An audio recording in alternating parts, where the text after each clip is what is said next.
There are moments in life when silence feels louder than screaming. The kind of silence that presses against your chest and reminds you that something irreversible has already happened. For her, that silence began the moment the black car stopped in front of her father's house, and men in dark suits stepped out without rushing, without anger, without mercy. She stood behind the thin curtain watching them as if distance could save her. Her father's hands were shaking so badly he could barely open the door. He did not look back at her when he let them in. That hurt more than anything else. She had always been the quiet one, not weak, just observant. The kind of woman who listened more than she spoke, who learned early that intelligence was a form of armor. She had known her father gambled. She had known the debts were growing. What she had not known was the number. The kind of number that does not end with repayment but with ownership. The men spoke calmly. Papers were signed. No shouting, no threats, just facts delivered like a verdict. When her father finally turned toward her, his eyes were wet but empty. He said her name as if it were an apology and a goodbye wrapped into one. She did not cry. She packed a single bag. Survival required clarity, not hysteria. The estate sat outside the city like a warning, beautiful in a way that felt dangerous. Stone walls, iron gates, cameras that followed movement with quiet precision. This was not a place people escaped from. It was a place they were absorbed into. Inside, everything was immaculate. Marble floors that reflected her like she did not belong there. Staff who avoided her eyes not out of cruelty but fear.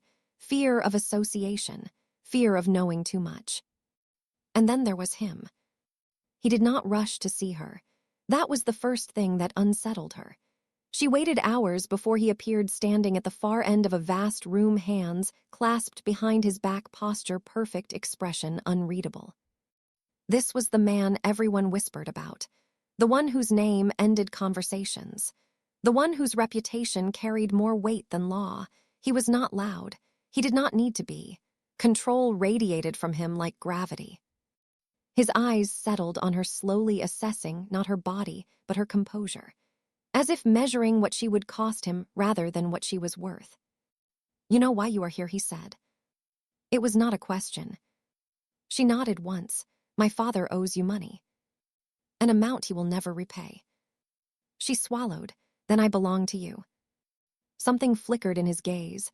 Not satisfaction, not hunger, something colder. Calculation, perhaps, or resignation. "You will stay here," he said. "You will be provided for. You will not leave without permission. You will not contact anyone outside this house. And you will not be harmed." The last part landed strangely. Not reassurance, a boundary. She waited for more, for instructions that would confirm the horror she had prepared herself for. None came. He turned away, dismissing her, without another word. That was how she learned the nature of her captivity. Not chains, not bruises, distance. Days passed, then weeks. She lived in a room larger than her entire apartment had been, ate food she barely tasted, walked halls that echoed with power she did not understand. He watched her sometimes from across rooms, never close, never touching. His restraint was more unnerving than cruelty would have been. Violence could be survived. This felt like being placed on a shelf and forgotten until needed. She realized then that fear was not her greatest enemy. Irrelevance was. At night, she lay awake listening to the quiet hum of the estate and understood something with chilling clarity. She was not here to be broken. She was here to exist, to be held in reserve. She was not a prisoner. She was leverage. And whatever that meant would eventually come due. The house did not sleep. It only waited. She learned this on her third night, when silence pressed so hard it felt alive. No footsteps, no voices, no doors opening. Only the soft, controlled breathing of a place built to hide secrets. She woke before dawn every morning. Not because she wanted to, but because fear trained her body better than any alarm. She dressed carefully, choosing simple clothes, neutral colors. She refused to look like decoration. The staff spoke to her politely. Never warmly. Never cruelly. As if kindness itself was dangerous here. She noticed how their eyes shifted when his name was mentioned. how spines straightened, how voices lowered. Fear lived in this house like a rule. She did not see him oft, but she felt him everywhere. In the way guards moved. In the way conversations stopped. In the way the air changed when he entered a room. The first time he truly noticed her was not dramatic. That was what made it terrifying. She was in the garden early morning, sitting on a stone bench, reading a book she had found in the library. A habit from her old life, when words were escape, when knowledge felt like power. She sensed him before she saw him. That same pressure, that invisible gravity. He stood a few steps away, hands behind his back, watching her not like prey, but like a variable. "You read," he said. "Yes. Most people here do not." She closed the book slowly. "Waiting. What are you reading?"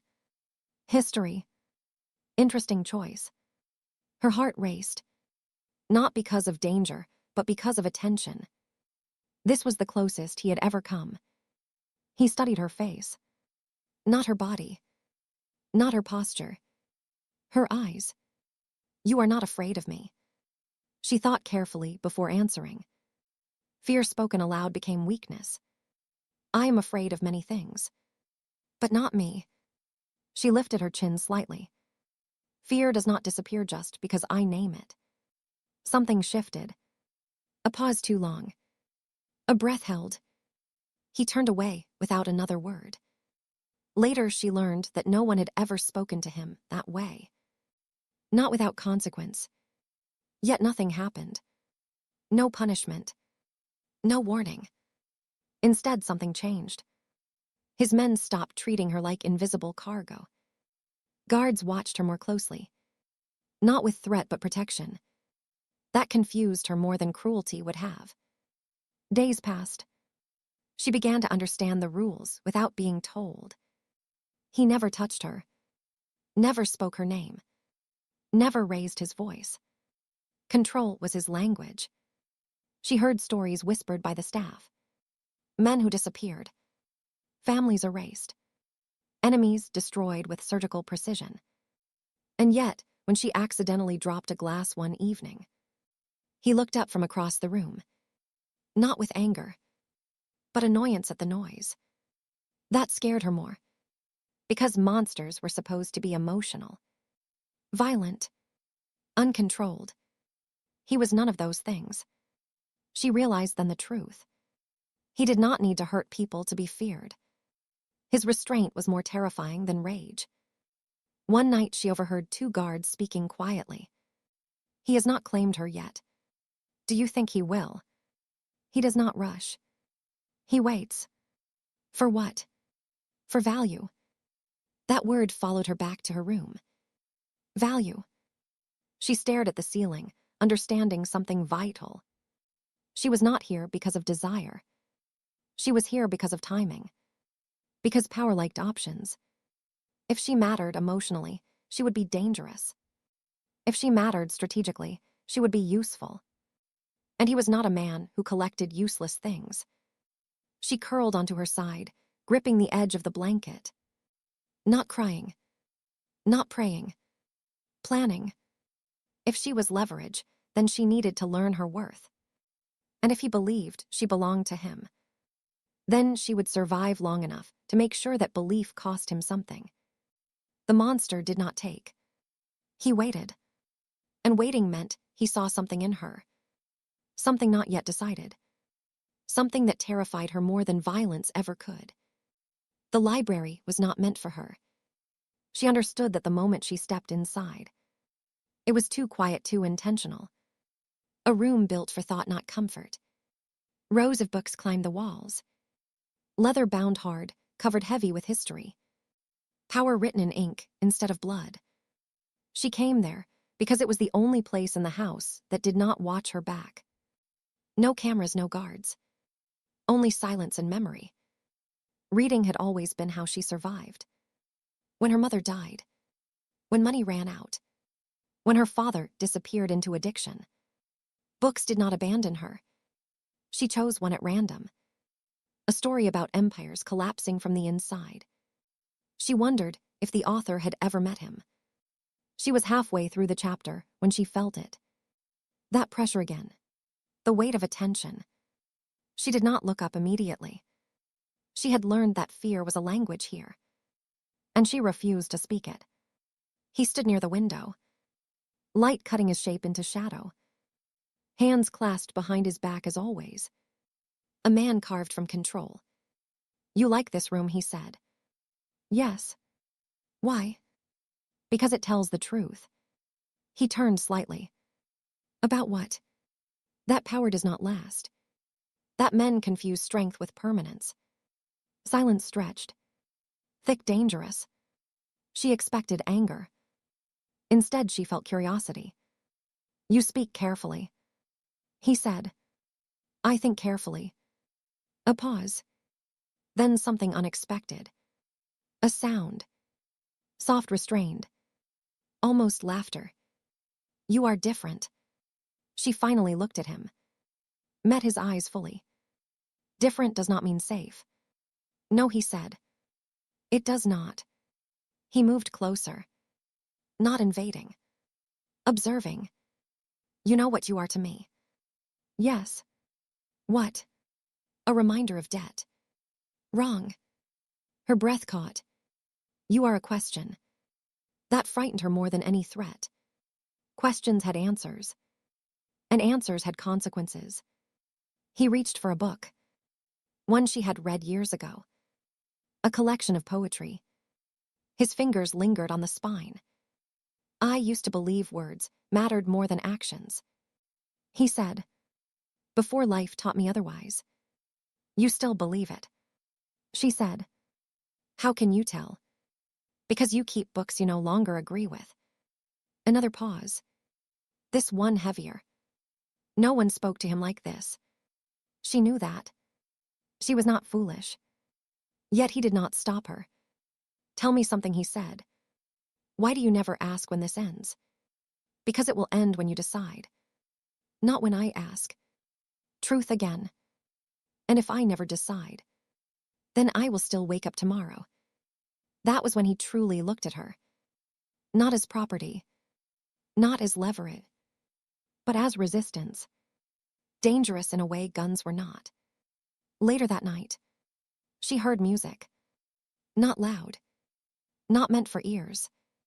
A piano. She followed the sound. Slow, careful. Heart pounding. The door was open. Dim light spilling out. He sat at the piano. Head bowed. Fingers moving with precision and restraint. The same restraint he carried everywhere. The music was not beautiful. It was wounded. She stood unseen.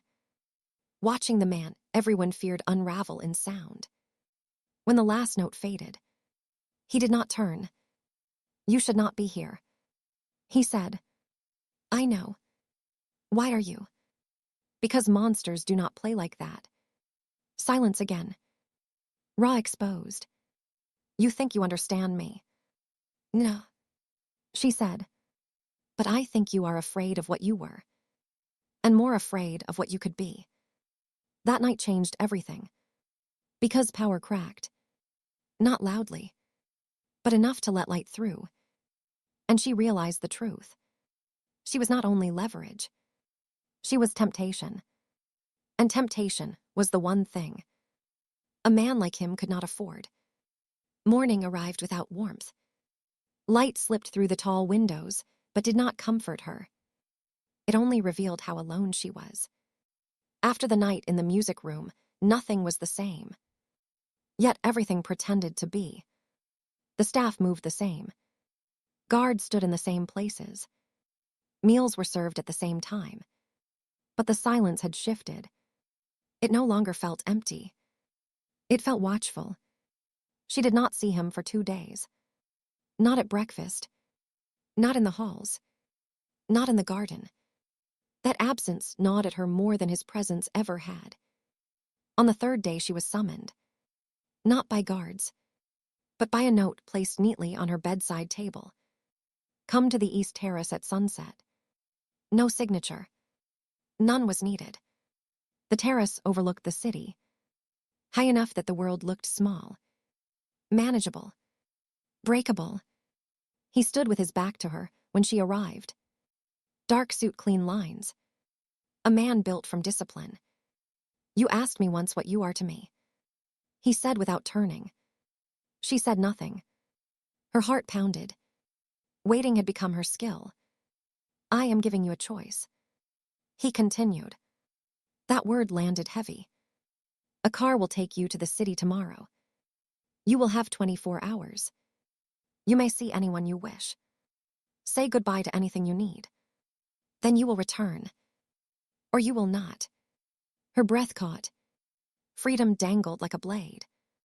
"If I do not return, then your father's debt will still be paid. But you will never be allowed near me again." That was the price. Distance. Finality. "Why are you doing this?" she asked. He turned then, and his eyes were darker than she had ever seen them. "Because you have become dangerous. To you. To me." Silence swelled, thick with truth. She stepped closer. "Not touching. Never touching. If I leave," she said slowly, "you win." "How?" "You prove you own nothing you cannot discard. And if I stay, then I lose control." She nodded, understanding finally complete. This was not about kindness. This was about fear. Not hers. His. He was afraid of wanting. Afraid of choosing. Afraid of what she represented. A mirror he could not break. "I will stay," she said. He closed his eyes briefly, as if bracing for impact. "Do not mistake this," he said. "Staying does not make you safe. I know. It makes you closer. I know." She turned to leave, then stopped. "You said I am dangerous." "Yes. Because you see me," he said quietly. "And I cannot decide whether that makes you a threat or a necessity." That night she did not sleep. She sat by the window, watching the city lights, knowing something irreversible had begun. She was no longer waiting to be claimed or discarded. She had chosen, and choice was power. He had given her an exit, and she had refused it. Not because she trusted him, but because she trusted herself. And somewhere deep within the fortress, a man who ruled through control realized for the first time that the most dangerous thing in his house was not a weapon. It was a woman who stayed when she was free to leave. Night arrived slowly, as if the house itself was holding its breath. The lights dimmed, but no one slept. Not her. Not him. She felt it before she heard it. The shift in air. The subtle change in rhythm. As though the estate had decided something. The knock on her door was soft. Controlled. Deliberate. She stood from the bed, without answering. Opened the door. And found him there. No guards. No distance. No armor except the suit he always wore. "Come with me," he said. No command. No explanation. She followed. They walked through corridors she had never seen. Deeper into the house. Away from staff. Away from witnesses. Every step tightened the knot in her chest. Not fear. Anticipation. He stopped at a door. Placed his hand on the handle. Paused. "This is the moment," he said. "When everything changes." She searched his face. The cracks were visible now. Control straining against something human. "If you walk away," he continued, "nothing happens. This ends here. And if I do not," she asked, "then you are choosing me." She did not answer with words. She stepped closer. That was enough. Inside the room the world felt smaller. Quieter. A space built for solitude. He removed his jacket slowly. As if time mattered. As if rushing would shatter something fragile. "I will not touch you unless you ask," he said. Her voice was steady. Stay. That was all. He came closer. Still not touching. Close enough that she felt his warmth. His restraint. Tell me to stop. He murmured. Do not stop. The first contact was his hand against her cheek. Gentle. Almost reverent. She closed her eyes. The moment stretching. A lifetime held in breath. When he kissed her, it was not hunger. It was hesitation. A question pressed against her mouth. She answered. Control unraveled slowly. Piece by piece. He moved as though she might vanish. As though one wrong motion would destroy her. This was not ownership. This was surrender. When they finally came together, there was no violence. No claim. Only trust. Raw and terrifying. Afterward, silence filled the room. Heavy. Sacred. She lay beside him, heart racing. Waiting for regret. For distance. Instead, she felt him freeze. The air shifted sharply. What? She whispered. He did not answer. His body rigid. His breath uneven. Then she saw his eyes.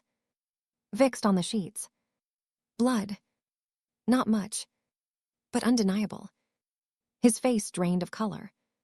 Control shattering in an instant. You were. His voice broke. You were pure. She pushed herself up. Heat rushing to her face.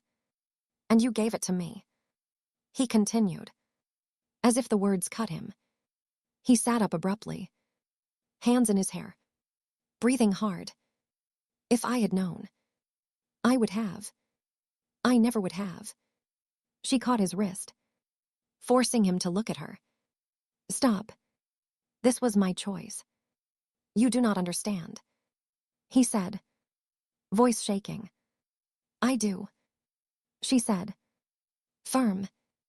Clear. Purity is not something you take. It is something you choose. And I chose you. His eyes filled with something dangerous. Something like pain. Like awe. That was the moment he realized the truth. This was not desire. Not power. Not debt. This was the most dangerous thing of all. Because for the first time in his life, someone had given him something freely. And he had no idea how to live with it. The room felt smaller than before. Not because walls moved, but because guilt filled the air. He sat at the edge of the bed, staring at nothing. Hands clenched so tightly, his knuckles whitened. A man who had faced guns, knives, wars. Now unmoving before a truth he could not fight. She wrapped the sheet around herself. Not to hide, but to anchor. Her body still warm. Her heart still racing. You should not have been here, he said quietly. His voice stripped of command. She did not answer immediately. She watched him. Really watched him. This was not the monster. Not the legend. This was a man breaking. Do not do that, she finally said. Do what? Punish yourself. He laughed once. Short, empty. Punishment implies choice. This is consequence. He stood abruptly. Crossed the room. Stopped near the window. City lights reflecting in his eyes. My world takes. He said. It consumes.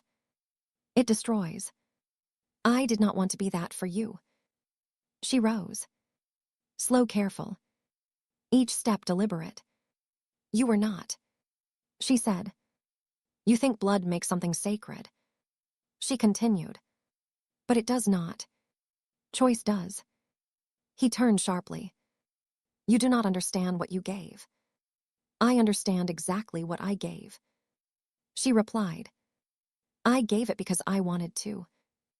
Not because I owed. Silence crashed between them. That was the moment he realized something far worse than guilt. He had not taken from her. He had been trusted. And trust terrified him more than hatred ever had. He moved back toward her. stopped short. You should hate me, he said. Why? Because men like me ruin things. She lifted her chin. You did not ruin me. You saw me. That was when his control finally collapsed. His shoulders sagged. Breath uneven. A man carrying decades of violence, suddenly exposed. I was 12, he said, when my father made me watch a man die. She said nothing. She listened. Blood on concrete. A lesson in obedience. He continued.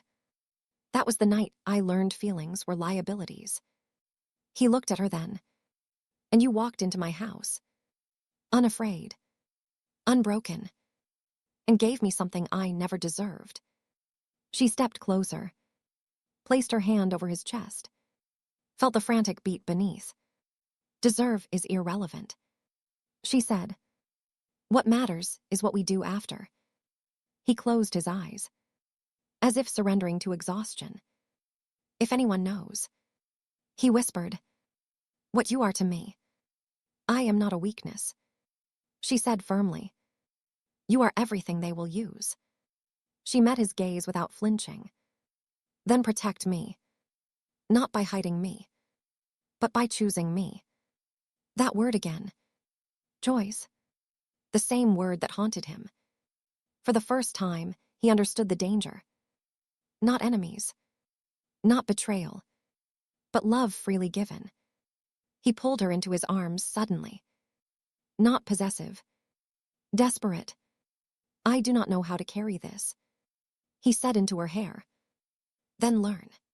She answered. Slowly his grip loosened. Became gentle. The blood on the sheets was still there. A quiet witness. No longer shame. But transformation. It marked the end of who he was.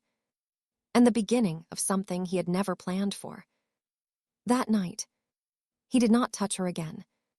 He simply held her. As if afraid she might disappear. And in that stillness, far more dangerous than passion, a vow was born. Unspoken. Unchangeable. He would never let the world take her. Because she had already given him. The only thing he could never repay. Morning did not bring relief. It brought clarity. The house felt different. Not quieter. More alert. She sensed it before anyone spoke. The way guards shifted positions. The way doors closed faster. The way voices lowered when she entered a room. He did not leave her side. Not openly. Not possessively. But every movement accounted for. Every hallway timed. Every shadow measured. This is not because of last night. She said finally when they were alone. He did not answer immediately. It is because of last night. He said at last. But not in the way you think. He poured coffee with steady hands. Too steady. A habit formed under pressure. Someone knows. She said. Not everything. He replied. But enough. Fear rose in her chest. Not for herself. For him. What does enough mean? It means a rumor. A suggestion. A weakness whispered. She absorbed that quietly. And what happens to weaknesses in your world? They are tested. She nodded once. Survival again demanded calm. He watched her closely. As if waiting for panic. It did not come. You are afraid. She said instead. Yes. Not of losing power. No. Of losing me. He did not deny it. That admission changed something fundamental. Later that day, the first sign appeared. A car she did not recognize parked too long at the gate. A phone call that ended the moment he answered. A message delivered without a sender. She belongs to you now. Does she belong to your enemies too? The words were spoken aloud by one of his men. Voice tight. The air turned sharp. He took the note. Read it once. Then burned it. They will come for me. She said quietly. He looked at her sharply. No. They will come through you. That was the truth, and they both knew it. That night, he summoned his inner circle, men who had followed him through blood and fire. Orders were given. Security doubled. Routes changed. Names erased. Yet none of that touched the real danger. She stood at the balcony later. City lights trembling below. "You cannot cage the world," she said. "I can cage you," he answered. She turned to face him. "Do not." He frowned. "They will use you." "They already are," she replied. "The only difference is whether I am hidden or visible." He stared at her, understanding slowly dawning. "You think if you stand openly, they lose leverage?" "Yes. And if they take you, then you burn the world," she said simply. "That is not a plan." He snapped. "It is reality." Silence fell. Heavy, dangerous. "You are asking me to risk everything." "No," she said. "I am asking you to trust me." Trust again. The thing he was worst at. A sound cut through the night. A gunshot far away. Not close, but intentional. A warning. His men moved instantly. Weapons raised. Voices sharp. She did not move. "This is it," she said calmly. He grabbed her arm. "Too tight. You will not be bait." She met his fury without fear. "I was bait the moment I entered your house." His grip loosened. "Listen to me," she said. "They think I am fragile. Replaceable. A mistake. Let them." He searched her face, seeing not recklessness, but resolve. "If anything happens to you," he said hoarsely, "you will survive." She interrupted. "And so will I." He closed his eyes briefly, the weight of decades pressing down. "You have no idea what you are asking." "I know exactly," she replied. For the first time in his life, he felt something unfamiliar. Not Ray. Not dominance. Respect.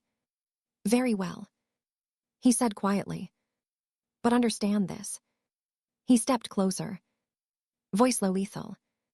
"If they touch you, if they even think of harming you, there will be nothing left of them." "Nothing." She nodded, accepting the promise. The threat. That night the city watched, unaware that a line had been crossed. Love had become visible, and visibility in his world was the most dangerous thing of all. The war had begun, not with bullets, but with a woman who refused to hide, and a man who realized too late that she was no longer leverage. She was the reason. Everything else could burn. The first move did not come with noise. It came with absence.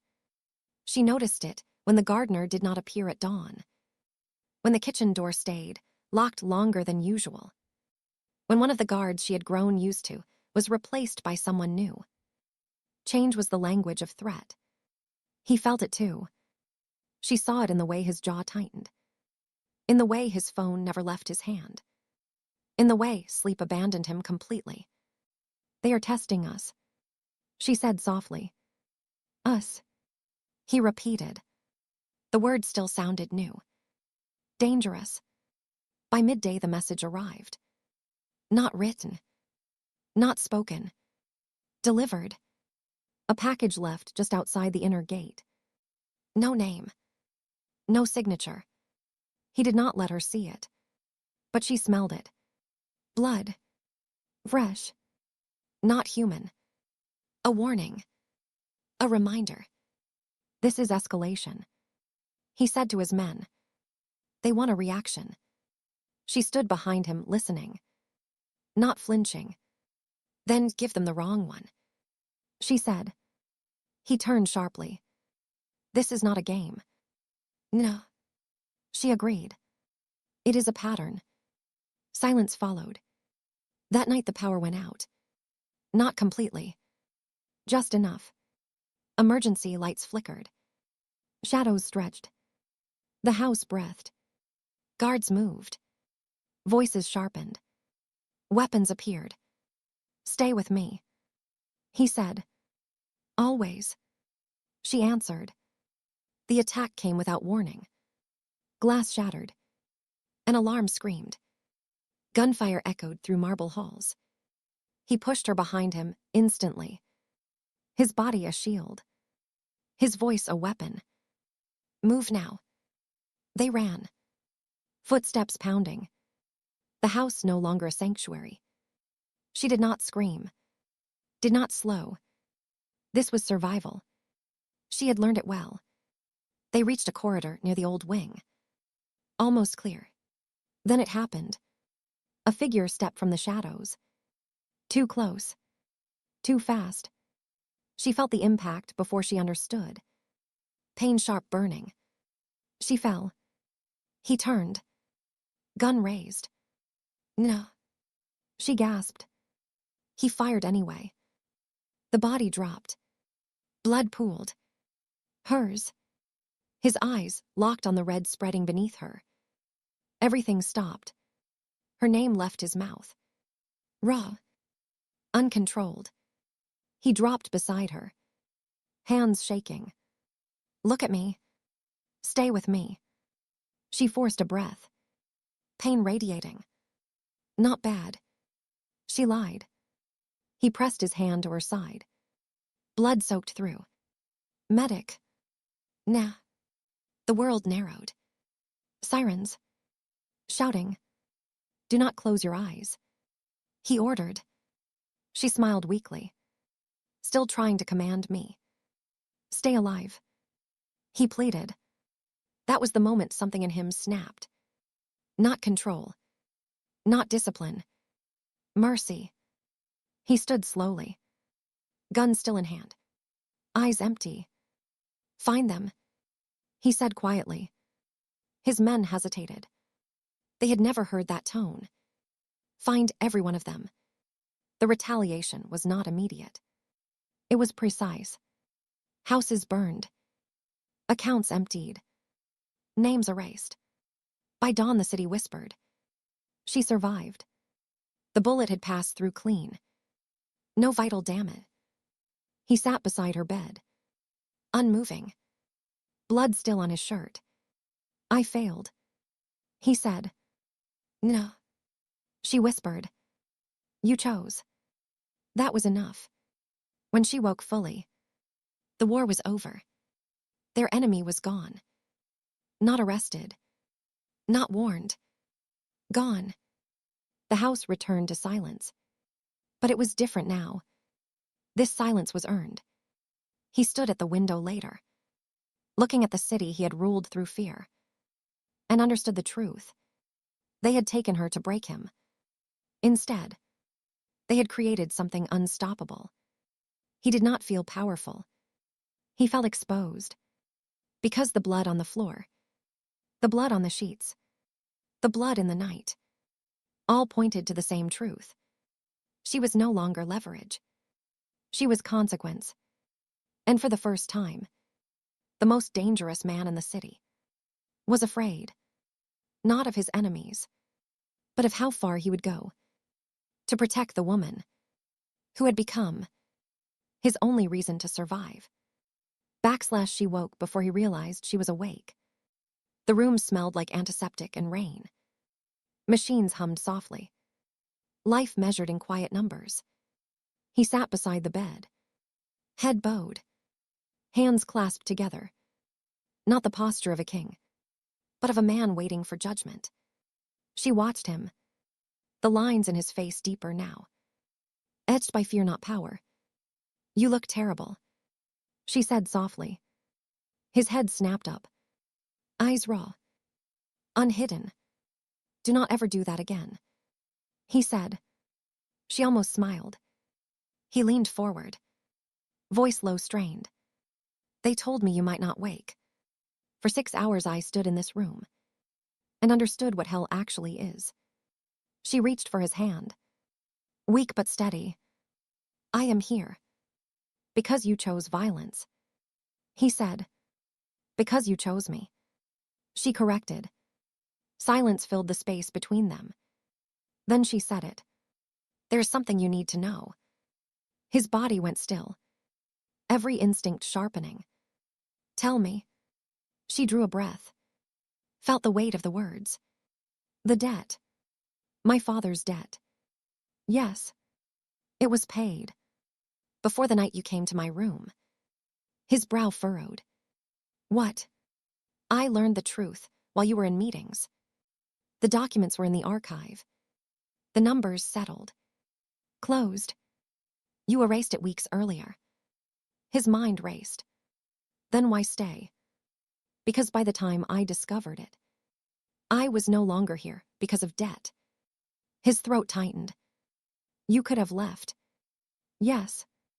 So why didn't you? She held his gaze. Because I wanted you to choose me. Without obligation. Without chains. Without leverage. His breath hitched. And now, he whispered, now I need you to know something else. She placed his hand on her stomach. The doctors confirmed it this morning. Confirmed what? Her voice was steady. I am pregnant. The world stopped. Sound vanished. Thought collapsed. Pregnant. Yes. His hand trembled beneath hers. The child is yours. He pulled back abruptly. Standing. Pacing. No. He said. No, this is not possible. She watched him unravel. You think I would trap you? She asked. He froze. Never. He said quickly. Then listen. She said. This is not leverage. This is not a weapon. This is truth. He sank back into the chair, face buried in his hands. A child. He whispered. Yes. His laugh broke apart. Half joy, half terror. I do not deserve this. No one deserves life. She said. It is given. He looked at her, eyes shining. Everything I am. Everything I have done. Our child will not be that. She said firmly. Our child will be choice. Light. Something new. He stood again. Came to her side. Pressed his forehead to hers. They will never touch you again. He said. Not you. Not the child. I know. Because I am done. He continued. With fear. With blood. With living like this is the only way. She felt tears slip free. Are you sure? No. He said honestly. But I will learn. The silence that followed was not heavy. It was full. Full of future. Of terror. Of possibility. Outside the city moved on unaware. Inside a man who had ruled through control. Felt something greater than power. Purpose. The blood on the sheets. The blood on the floor. The blood spilled for dominance. All of it had led here. Not to destruction. But to revelation. The final truth. She had never been leverage. She had been the beginning. And now. So was the child growing quietly between them. The morning arrived without sirens. Without whispers. Without blood. Sunlight filled the room slowly. Soft enough to feel unreal. He stood by the window, watching the city. The same city that once bent to his will. The same streets that knew his name through fear. For the first time, he did not feel ownership over it. Only distance. She woke quietly. Pain still present. Life still fragile. But her eyes were clear. You're thinking too loudly. She said. He turned. A small smile breaking through exhaustion. I am thinking about endings. And beginnings. She replied. He crossed the room. Sat beside her. Took her hand carefully. I have given orders. He said. She waited. The old roots are closed. The men who lived only for violence are gone. The accounts frozen. The house is sold. She searched his face. You are dismantling yourself. Yes. That sounds dangerous. Everything worth doing is. Silence followed. Not tense. Not fearful. Decided. They will come for you, she said. Eventually. And for the child. Never. His voice was steady. Not loud. Not threatening. Certain. I am leaving that life. He continued. Piece by piece. Slow enough to survive. Fast enough to matter. She squeezed his hand. I will not ask who you were, she said. Only who you choose to be. He leaned down. Pressed his forehead to hers. Then watch me.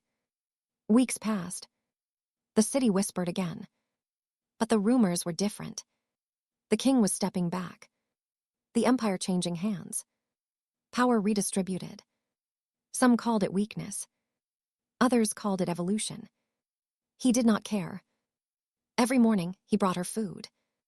Every night, he listened to the child's heartbeat. Every decision weighed against a future instead of a threat. The house changed too. Guards softened. Voices lifted. Fear loosened its grip. Rooms once closed were opened. Music returned. Light stayed longer. She walked the halls differently now. Not as property. Not as leverage. But as presence. One evening, she stood in the music room, listening to him play. The same piano. The same man. But a different sound. Not wounded. Not angry. Hopeful. This is new, she said. I am learning. He replied. To play without hiding. To live without armor. He finished the piece. Stood. Rested his hand on her stomach. I was taught that blood defines legacy, he said. She met his eyes. It does not. Choice does. Months later, the city barely recognized him. No longer a shad. No longer a myth. Just a man. Walking beside a woman. Building something that could be broken.